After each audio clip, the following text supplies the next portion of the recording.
সব সময় ডিমের একঘেয়েমি রান্না খেতে ভালো লাগে না, তো সেই কারণে আজকে একটু অন্য স্টাইলের ডিম ভাপা রেসিপি তোমাদের সাথে শেয়ার করব। তো চলো দেরি না করে রেসিপিটা শুরু করা যাক।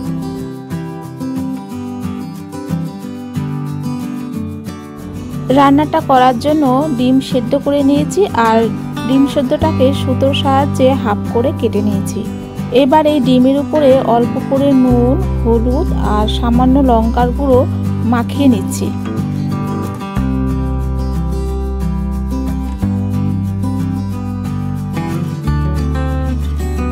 ফ্রাই প্যানে অল্প করে তেল দিয়েছি ডিম ভাজার জন্য, তো তেলটা ভালো গরম হয়ে গেছে। এবার সামান্য একটু হলুদ দিচ্ছি, হলুদটা দিয়ে তেলের মধ্যে মিশিয়ে নিচ্ছি যাতে ডিমের কালারটা ভালো আসে। এবার হাফ করা ডিমগুলো কুসুমের দিকটা নিচ করে হালকা করে ভেজে তুলে নেব।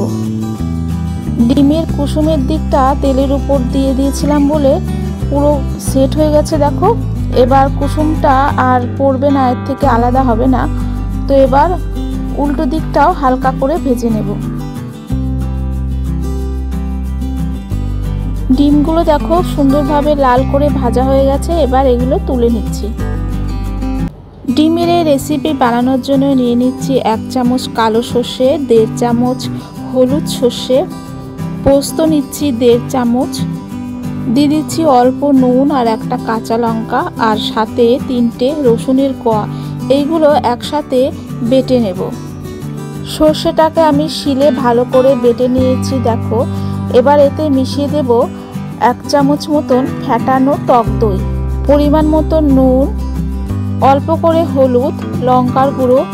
এইগুলো দিয়ে ভালো করে এই মিশ্রণটাকে মিশিয়ে নিতে হবে।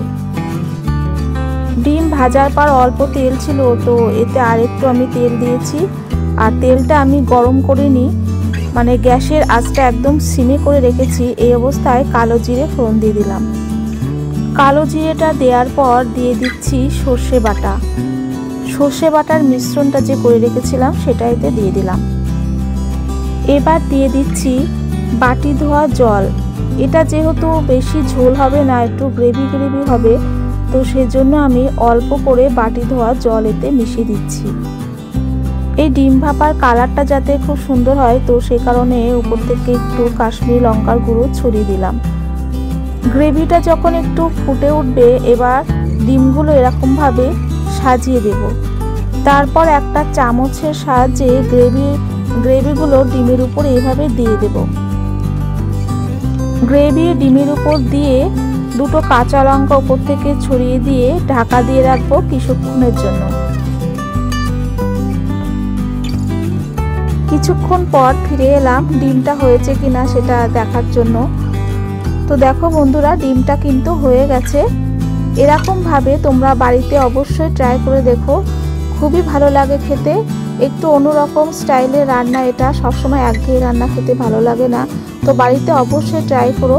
আর রেসিপিটা কেমন লাগলো সেটা কমেন্ট বক্সে অবশ্যই আমাকে জানিও।